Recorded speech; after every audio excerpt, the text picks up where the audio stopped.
ইমাম আজম আবু হানিফা জাকি তার কি আর জাহান্নামের চিন্তা করার দরকার আছে? কথা বলে না দেখছেন, তিনি নিজের কবর নিজে ক্ষুধার জন্য যাচ্ছেন। ছাত্ররা কয় বাজান আমার আপনার কবরটা আমরা একটু খুদে দেই।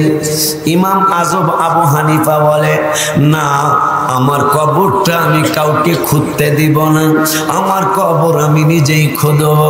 ওই কবরে শান্তিতে থাকার জন্য একবার নয় দুইবার নয়, এই কোরআন খতম তিনি একবার নয় দুইবার নয়, নিজের কবরটা নিজে খুদার পরে ওই কবরে তিনি নেমে নেমে একবার নয় দুইবার নয়, এক খতম নয় দুই খতম নয়, 12 খতম নয় 24 খতম নয়, 50টা খতম নয় 100টা খতম নয়, ওই কবরে একটু শান্তিতে থাকার জন্য ইমাম আজম আবু হানিফা রহমতুল্লাহি আলাইহি 7000 বার কোরআন খতম করেছে।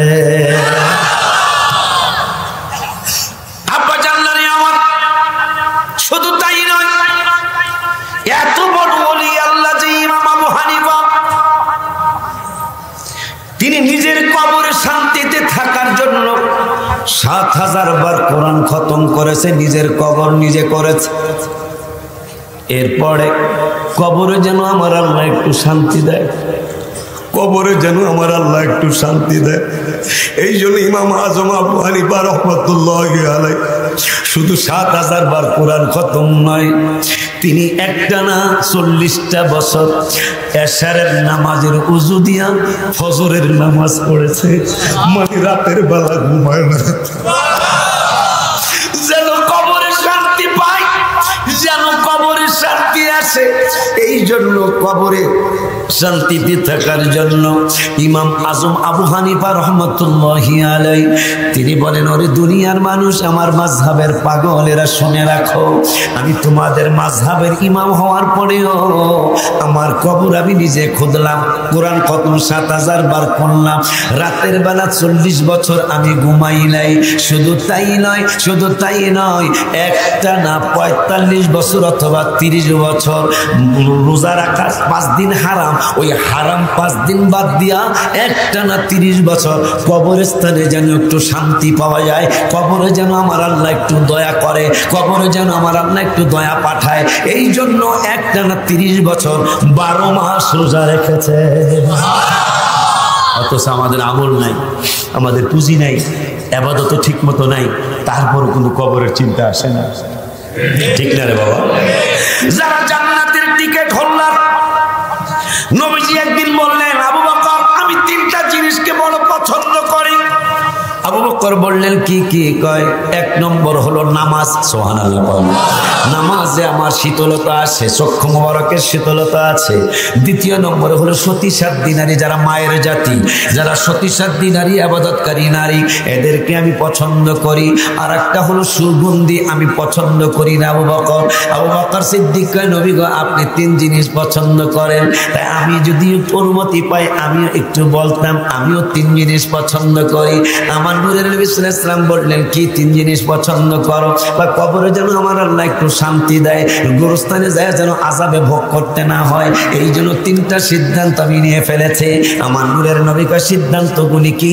ভাই 1 নম্বর সিদ্ধান্ত হলো, কোরআনে যা দেখেছি, হাদিসে যা পড়েছি, আপনার ব্যাপারে অনেক কিছুই আমার আল্লাহ বলেছেন। কি বলেছেন?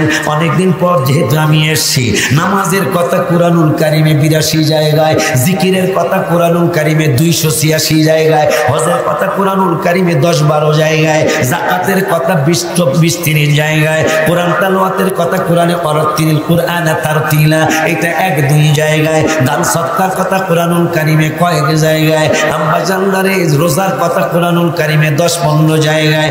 কোন বন্ধু মেজরিটি যেহেতু গণ্যমান্য মানুষ, এমপি মহোদয় সহ আছে, সাবেক চেয়ারম্যান ভাইজানও আছে, আমাদের বিএনপি লিডার ভাইজানও আছে, অনেক শিক্ষিত মানুষ আছেন, আপনাদের সাক্ষী রাইখা বলে যাচ্ছি রে বাবা, যদি majority% মাস্ট বি গ্যারান্টেড, এই কথাটা যদি সত্যি সত্যি সারা বিশ্বে গ্রহণযোগ্য হয়, তাইলে নামাজের কথা যদি স্টেজের মধ্যে 10 বার হয়, রসুলের কথা 40 বার বলা উচিত হবে। কারণ নামাজের কথা 82 জায়গায়, জিকিরের কথা 286 জায়গায়, রোজা নামাজের কথা 10-12-15 জায়গায় করে, জাকাতের কথা এইভাবে আছে। কিন্তু আমার নূরের নবী, হায়াতুন নবী, জিন্দা নবীর কথা কোরআনুল কারিমে 1400 জায়গায়। সুবহানাল্লাহ, আরো জোরে আল্লাহু আকবার, আল্লাহু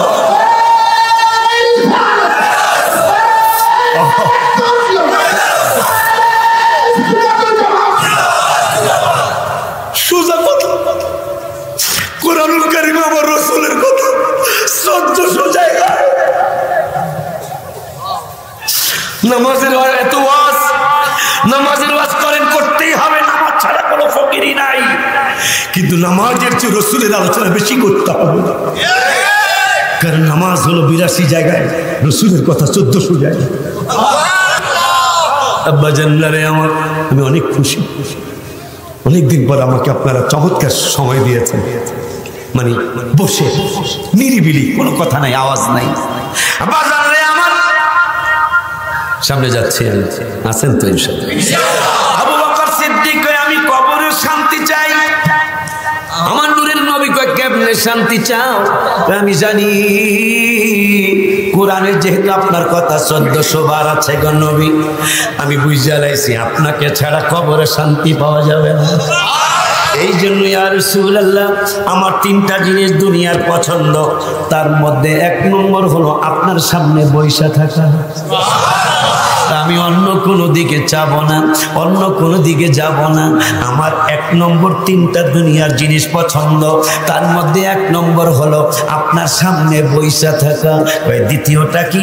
দ্বিতীয়টা হলো আপনি হাবিবুল্লাহর প্রতি দুরূদ আর সালাম পড়া। তৃতীয়টা কি? তৃতীয়টা হলো আমার আয়েশাকে আপনার কদম মোবারকে নিকাহ মোবারক দেওয়া। আর এক riwayate আসে আমার যত সম্পদ আছে এইটা যদিও আল্লাহ দিয়েছে, কিন্তু আপনাকে খুশি করার জন্য, এই কবরস্থানে শান্তিতে থাকার জন্য আমি আমার যত সম্পদ আপনারে খুশি করার জন্য ব্যয় করা। ওমর ফারুক লাভ দিয়া কয় ইয়া রাসূলুল্লাহ, আপনি কইলেন 3টা জিনিস পছন্দ। আবু বকর বড় ভাই তিনিও কইল 3টা জিনিস পছন্দ দুনিয়ায়। আমি ওমরেরও দুনিয়ায় 3টা জিনিস পছন্দ। আমার নূরের নবী কয় ওমর তোমার আবার কোন 3টা জিনিস পছন্দ? আমার 3টা জিনিস পছন্দ হলো সৎ কাজের আদেশ দেওয়া, অসৎ কাজে, দ্বিতীয় হলো অসৎ কাজে বাধা দেওয়া, তৃতীয় নম্বরের কাজ হলো হক, যার উপর পাথর মারা ওয়াজিব হয়ে গেছে, যাকে যেইভাবে বিচার করলে বিচার হবে ওইটা তাড়াতাড়ি শেষ কইরা দেওয়া। এইটা হলো আমি ওমরের দুনিয়ার 3 জিনিস পছন্দ। ওসমান জিন্নুরাইন কয় নবী গো, অনুমতি দিলে আমি ওসমানও কইতাম যে ওসমান জিন্নুরাইন রাদিয়াল্লাহু তাআলা তিনি হাসরের মাঠের কথা বললে এত কাঁদতেন না, তিনি বুলসিরাতের পুলের কথা বললে এত কাঁদতেন না, তিনি জাহান্নামের কথা বললে এত কাঁদতেন না, পাল্লা নেকি পাল্লার ওজনে, নেকি বদি ওজনের পাল্লার কথা বললে ওসমান জিন্নুরাইন এত কাঁদতেন না। কিন্তু কবরের কথা যখন তিনি বলতেন, কাঁদতে কাঁদতে, কিতাবে আছে কাঁদতে কাঁদতে সিনা মোবারক বেজে যাইত। লম্বা লম্বা দাঁড়িয়ে ছিল যারা জান্নাতের টিকিট পেয়েছে, আমার ব্রাহ্মণ পড়ার পুরানো শ্রোতারা, আমার ব্রাহ্মণ পড়ার 25-26 বছর আগের আমার শ্রোতারা, আপনাদেরকে আদারতে বলে যাই যে ওসমান জিন্নুরাইন রাদিয়াল্লাহু তাআলা যিনি জান্নাতের 3য় টিকিটটা পেয়েছেন, যাকে 2 নূরওয়ালা বলা হয়, সুবহানাল্লাহ কয় না, তিনি যখন হাসরের মাঠের কথা, জাহান্নামের কথা, সব কথা বললে কাঁদতেন, কিন্তু এত কাঁদতেন না। কিন্তু কবরের কথা বললে তিনি কাঁদতে কাঁদতে অস্থির হয়ে যাইতেন। আরে ব্রাহ্মণ পাড়ার সুরের কথা আমার মনে হলো, বন্ধুরা রে আমার কথা কয় না, পুরানো সেই সুর মনে হয়েছে। ওসমান জিন্নুরাইন রাদিয়াল্লাহু তাআলা কবরের কথা বললে কাঁদতে কাঁদতে অস্থির হয়ে যাইতেন। তার সামনের মাটিগুলি কাদা হয়ে যাইতো চোখের পানিতে। আর একটু জোরে কন্যা সুবহানাল্লাহ। এই জন্য আমি লিখছিলাম গত 2 বছর আগে, এই বাড়ি তো তোমার নয়, কবর হয় আসল বাড়ি। বলো না এই বাড়ি তো তোমার নয়, কবর হয় বাবারে আইছো একা যাইবা, একা কেউ দিবে না তোমায় দেখা। আইছো একা যাইবা, হে মা আরে দেখা দিবেন দয়াল নবী, দেখা দো জাহানের কান্ডারি। এই বাড়ি তো তোমার নয়, কবর হয় আসল বাড়ি।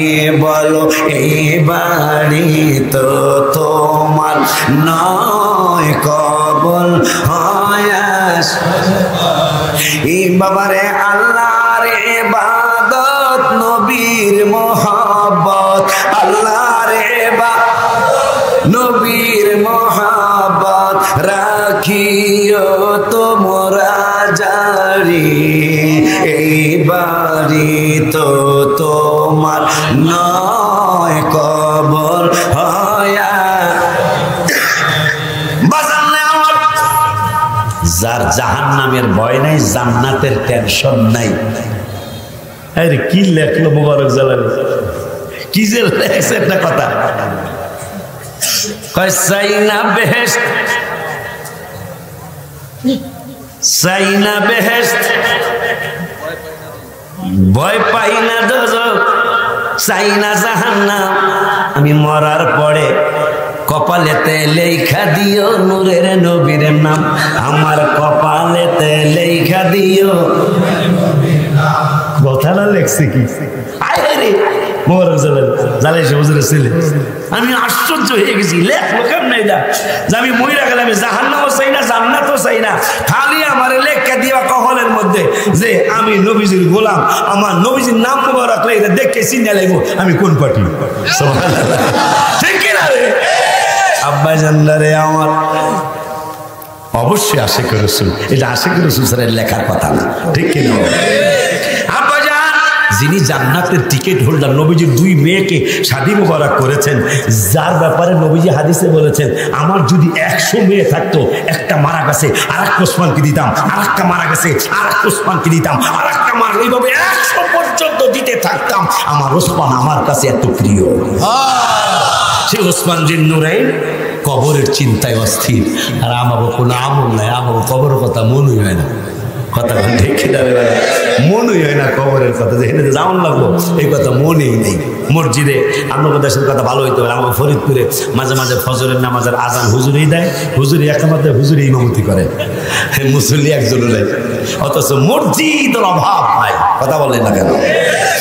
আব্বাজান সেই ওসমান বলেন, নবীজি বড় ভাই আবু বকর বলল 3টা জিনিস দুনিয়ার পছন্দ, ভাই ওমর বলল 3টা জিনিস পছন্দ। আমি ওসমান জিন নুরাইনেরও কবরে শান্তিতে থাকার জন্য 3টা ঘোষণা দিতে চাই। আমি ওসমানেরও 3টা জিনিস দুনিয়ার পছন্দ।